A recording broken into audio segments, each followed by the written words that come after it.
আসসালামু আলাইকুম এভরিওয়ান, সবাই কেমন আছেন? আমি নীলা কুকিজের ব্লগ থেকে প্রতিদিনের মতো রান্নার ব্লগ ভিডিও নিয়ে আপনাদের সামনে হাজির হয়েছি। আজকে আমি তৈরি করে দেখাবো, প্রথমে কাঁচা কলা দিয়ে ইলিশ মাছ রান্না করবো, একটা ভর্তা তৈরি করবো, আর একটা সবজি রান্না করে দেখাবো। এখানে দেখেন কাঁচা কলাটা কতটা ফ্রেশ এবং কতটা তর, একদম সবুজ টকটকে। এটা কিন্তু খুবই ভালো।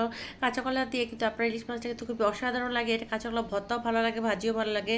আপনারা যেভাবে খাবেন সেভাবে কিন্তু মজা লাগে। আর যেখানে ইলিশ মাছ আছে সেখানে তো কথাই থাকে না।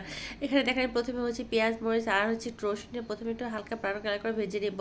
যখন একটু হালকা ব্রাউন কালার আসবে তখন একটু পানি দিয়ে হচ্ছে মশলা দিয়ে দেবো, যাতে মশলাটা পুড়ে না যায়। এখানে আমি আদা রসুন পেঁয়াজ আর অল্প পরিমাণ আদা, ধনে গুঁড়া, মরিচ গুঁড়া, হলুদের গুঁড়া দিয়ে দিব। মশলাটা যখন খুব ভালোভাবে কষা হয়ে যাবে তখন হচ্ছে আমি একটু হালকা একটু পানি দিয়ে দিব, যাতে মশলাটা থেকে কোনো কাঁচা স্মেল না আসে।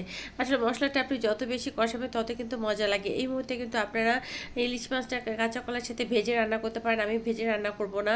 এখানে আমি সরাসরি হচ্ছে আগে ফার্স্টে মাছটাকে কষাই নিব, মাছটা কষায় উঠে রেখে তারপরে হচ্ছে রান্না করব। আর আপনারা এটা ভেজে নিতে পারেন। আজকে আমার একটু কথাটা অন্যরকম আসতেছে, কারণ আমার বেশ অনেকটা ঠান্ডা লেগেছে। মনে হচ্ছে নাক দিয়ে কথা আসতেছে, সবাই একটু ক্ষমা দৃষ্টিতে দেখবেন। এখানে দেখুন আমার মাছটা প্রায় কষানো হয়ে গেছে।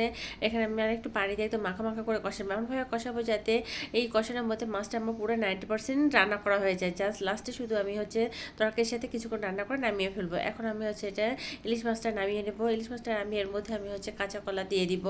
দেখেন এখানে আমার মাছগুলো একদম মশলাটা একদম শুকনো শুকনো হয়ে গেছে। এই মুহূর্তে হচ্ছে মানে এই পর্যায়ে করলে কি আপনার মশলাটা যেমন একটা ফ্লেভার ছড়া যায়, তেমনি মাছটা খেতে খুব ভালো লাগে।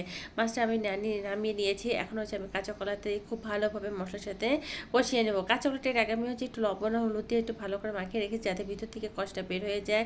এভাবে করে কিন্তু কষটা বের হয়ে যায়। এখন দেখুন মশলাটা কাঁচা কলাটা যখন কষানো হয়ে যাবে, কাঁচা কলাটা কিন্তু একটু পাতলা করে কেটেছি, যার জন্য একটু বেশিক্ষণ হচ্ছে কষানো লাগবে না, অল্প জালে হচ্ছে এটা সিদ্ধ হয়ে যাবে। আর কাঁচা কলাটা সাধারণত খুব তাড়াতাড়ি সিদ্ধ হয়ে যায়, রান্নাটাও কিন্তু খুব তাড়াতাড়ি হয়ে যায়। মশলাটা খুব ভালোভাবে কষা হয়ে গেলে এখানে আমি একটু গরম পানি দিয়ে দিব 1-1.5 কাপের মতো, যেহেতু এখানে হচ্ছে পানিটা হচ্ছে খুব দ্রুত শুকিয়ে নেবে। এখানে দেখা যাচ্ছে আমি এখন ইলিশ মাছটা দিয়ে আর কিছুক্ষণ রান্না করে হচ্ছে নামিয়ে ফেলবো। এই তো আমার ইলিশ মাছটা রান্না শেষ। এখন এখানে দেখেন আমি পেঁয়াজ রসুন আর হচ্ছে কাঁচামরিচ একটা ভর্তা তৈরি করবো। এই ভর্তাটা কিন্তু অসাধারণ লাগে।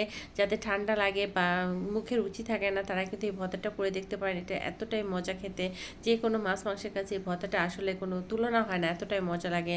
এটা ভালো করে ভেজে এটা আপনার ব্লান্ডার অথবা শিলপাটায় বেটে নিতে পারেন, মানে যেভাবে আপনার সুবিধা হবে। অথবা হাত দিয়ে এটা কিন্তু করা যায়, হাত দিয়ে ডলা দিলে এটা খুব সুন্দরভাবে পেস্ট হয়ে যায়।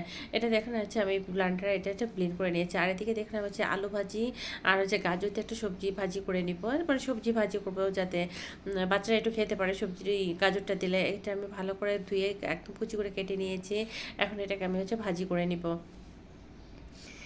এতে যে এখন আমি পেঁয়াজ মরিচ দিয়ে যখন হালকা ব্রাউন কালার আসবে তখন হচ্ছে আমি এটা ভাজি। এর মধ্যে কিন্তু আমরা বেশি কিছু অ্যাড করবো না, শুধু পেঁয়াজ মরিচ আর রসুন, লাস্টে থেকে একটু টালা জিরা করে দেবো। এছাড়া কোনো মশলা অ্যাড করবো না, একদম পুরো তেলের উপর এটা ভাজা ভাজা হবে। এটা কিন্তু খেতে রুটির সাথে, পরোটার সাথে, আপনার যে কোনো কিছুর সাথে খুবই মজা লাগে।